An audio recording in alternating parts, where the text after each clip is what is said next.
Greetings and welcome to this edition of the Kokayi Academy for the Healing Arts. I'm your host, Dr. Kamau Kokayi, and today I want to talk about the concept of a closed medical visit versus an open medical visit. In a closed medical visit, basically the doctor and you are trying to rule out any serious pathology. So the doctor has a particular menu in mind, meaning you've presented with chest pain. So now they have to go through a series of steps to rule out a heart attack or to introduce other very specific possibilities in that case. And a lot of times this is basically how a doctor's office operates. They hear your symptoms and basically there's a protocol in terms of following up on those symptoms and see where you arrive at in terms of different diagnostic frames. A lot of times this is really useful when you do have a serious problem that needs to be ruled in or out, but it doesn't quite work in a lot of instances where we're talking about functional problems, intermittent problems like migraines, asthma, irritable bowel, but things that are chronic in nature. I mean, you already know what the diagnosis is. The real question is what to do about them. So a closed format in terms of approaching that particular problem, a lot of times that's not going to yield you a helpful result in terms of knowing what to do. So I want to talk about an open visit, and I want to give a few examples just in terms of cases where I've used a technique, applied kinesiology or muscle response testing to really help guide me and looking at other possibilities for a client. First of all, in a more open-ended visit, it really requires more time to spend with the patient. A lot of times we have to look at something that I call parallel tracking, meaning a person presents, well, ever since December, I started having this pain or this problem. So the parallel track, which unfortunately a lot of people, even doctors, don't make the connection with, well, what else was going on in your life? What else was happening? What started in December? What changes took place? Change in job, relationships, change in diet, and a lot of times that will give you more of an answer. For instance, I saw a patient recently who was complaining of a severe rash. Rash was just really troublesome to her, and she's had the rash for 3 weeks. So to try to understand what the rash was about, because she had already tried, antihistamines and things of that nature, we just asked some questions about parallel tracking. So it turns out that she started a new job. And with that new job, she's been totally exhausting herself, working 16 hours a day and not getting the kind of rest that she needs to get. So I said, maybe it's her adrenal glands that are involved, right? Then I talked to her some more, and all of a sudden she realizes, hey, I had this dental procedure and I got these antibiotics, and I really didn't feel good after the antibiotics.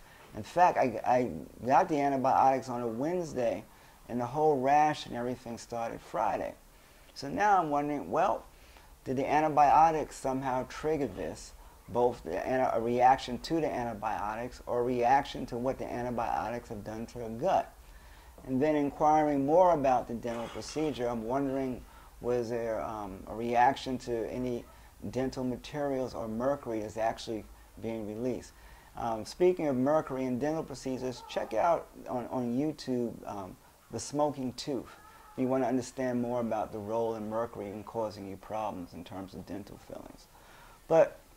So kinesiology in this patient helped me to identify the fact that her gut was really the major issue here in creating problems for her with her skin.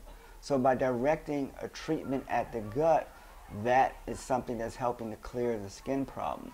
But I never would have gotten to that unless I had really asked questions and taken the time to ask the questions about the larger framework in which it was happening. And even in this case, it doesn't mean that I don't use mainstream medicals. I mean, I think in her case an antifungal, because in further questioning, she's had more yeast infections, and lately in the last few weeks she's feeling yeasty. Again, which is something that can result from taking an antibiotic, and she's not taking any probiotics. Okay, so we'll see where that goes, but the idea is we have a larger framework from which to work. I'll give you an example. In another case, a person comes to me complaining that, you know, doc, I'm not feeling right. You know, I feel like, this is a female in her mid-30s. She feels like her face is sagging. She doesn't feel like she has any luster or any energy. So I go through a traditional review of systems, trying to find out, is it a problem with energy, is it a problem with a menstrual cycle, reaction to food, how is she feeling? Nothing. When I check her, again using kinesiology, and this time checking her energetic anatomy, something I've mentioned in other episodes in terms of looking at chakras and looking at her, you know, her acupuncture meridians. In her case, her kidney, pulse, and her second chakra were weak. And both of those point to the reproductive centers in her body. So in further talking to her, I realized that she really doesn't have any libido. She hasn't had a relationship in 2 years. And really what she's talking about is that she's losing her mojo, so to speak. She doesn't feel like she's radiating any kind of energy that makes her more attractive or alive. So now I understand the initial complaint about her just not feeling right, and she confirms that yes, this is what it's related to. So then when I question her further about her reproductive functioning, we find out in her last 2 relationships she's had an ovarian cyst that actually affected her sexual interaction. So she hasn't had any relationship in a few years, and again she's very concerned about this. So this kind of totally changes and shifts the case, again with the kinesiology helping me diagnostically to figure out what's going on. Right? And I'm putting a lot of emphasis on kinesiology here because it allows us to move into a more open-ended framework in terms of looking at, you know, what are some of the other possibilities to be entertained in a case, both exploring a person's energetic anatomy and helping to identify causative factors or factors that are contributing to the problem. Now on the treatment end, you might find this interesting. Patient comes in, they're complaining of low back discomfort. Now, I kind of check them as a chiropractor would check. I'm looking for subluxations and pelvic torquing. And then I find nothing in terms of the actual spine. But what I find is she has 2 muscles that are really weak. One is the adductor muscle. And if I were to ask you to keep your legs closed and I tried to separate them, if you had a weak adductor muscle, your leg would slowly pull apart. So on the right side, she's weak. And then the gluteus maximus on that same side, was that muscle that really propels you in your butt. That's also weak. It's not functioning. So I already know that it's not a structural problem, so I'm saying, why is the muscle weak? And this is where there are a set of reflexes that are important in understanding muscle function. They're called neuroemotional, neurolymphatic, and neurovascular reflexes. And basically, these are things that have been researched by chiropractors. Going back to the 1930s, a Dr. Terence Bennett realized that there's certain reflex points that are of embryonic origin in terms of the skin that actually can affect circulation and blood flow to specific muscles in the body. So for instance, in this particular patient's case, her gluteus maximus, using kinesiology, we determined that there's a problem with her neurovascular, you know, innervation of that muscle. So literally, just by stimulating those 2 reflex points, which are on the back of the head and the occiput, just by holding those for about 30 seconds, that muscle was returned to full strength. Now, this is not me, I'm saying this, but also it's going to be obvious to the patient. In terms of her adductor muscle, we found that there was an emotional reflex, meaning that different muscle groups relate to different meridians, or the different meridians that have a controlling influence over those different muscle groups. And different meridians in Chinese medicine are also associated with particular emotional states. So through kinesiology, it was determined that her adductor muscle needed a neuro-emotional stimulation, right? So basically, in this particular case, believe it or not, just by holding points, and this is on the pericardium meridian, pericardium 3, just by holding points on the inside of her elbow on both sides, after about 30 seconds, I held it, I checked, the muscle was fine, and voila, back pain is gone, right? And that's just for restoring the muscle functioning using these two particular reflexes. Neuroemotional points, this is something Dr. Leibowitz and Dr. Bruce do. Probably got the last name wrong, but that's all right. Actually have research in terms of the connection of these different points and how they can restore muscle functioning, meaning the emotional piece around different muscle groups.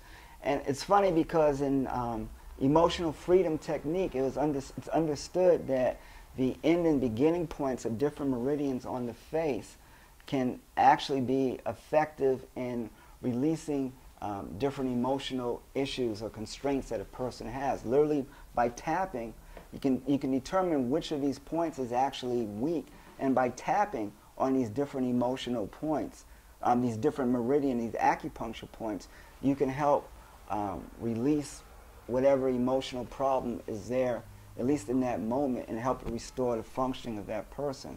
So this has been an invaluable treatment that's used. It's called emotional freedom technique and tapping. There's plenty of information on that. But the extension of that is that we can use other points on meridians that are associated with the emotional content that's related to that meridian that might be affecting the muscles. So that's very helpful. There are neuro-lymphatic points that were released, that were discovered by Dr. Frank Chapman back in the 1930s as well, as a doctor of chiropractic. That there are certain different muscle groups you can enhance their functioning by vigorous massage over the lymphatic vessels, over areas that help to drain that particular muscle. So sometimes a neuro-lymphatic reflex will actually have to be used to restore the functioning of a muscle, although that wasn't in this particular case. The last case I want to present you is someone that had really bad knee pain. Actually, was at one point they clearly had a torn meniscus. Acupuncture helped to increase the blood flow. Meniscus healed, person's fine. Comes back a few months later, knees bothering her. So I realized there was something else there. So what we did is we looked at trapped emotions in that particular area. I went through different things that could be affecting that joint. And again, kinesiology helped to identify trapped emotions. And in her case, it actually went back to when she was 7, 8 years old, and she was actually being treated for polio. And it was the feeling of helplessness. And a lot of times people will have an emotion from any point in their life, and it'll be trapped in their body in a particular way, such that, you know, we're familiar with the idea that a massage therapist might work on a particular area, patient starts crying, a particular memory is something that comes up. But that reflex, you know, in terms of releasing that emotion, releasing that tissue, right? A lot of times in releasing the emotion, it actually helps the tissue. And she responded like 80% just from one treatment and augmenting the acupuncture by also releasing the trapped emotion. That would be a little bit more involved to talk about what else is used to do that using magnets. But my point here is that in moving from a closed visit to more of an open visit, when we try to see what the body is saying and using kinesiology, can yield really important information diagnostically as well as therapeutically. So again, I want you just to think about that and say to yourself, why aren't our doctors being taught this information, which is really invaluable? Until next time, thank you for joining me. This is the Kokayi Academy for the Healing Arts. Remember, we are spiritual beings having an earthly physical experience. Blessings.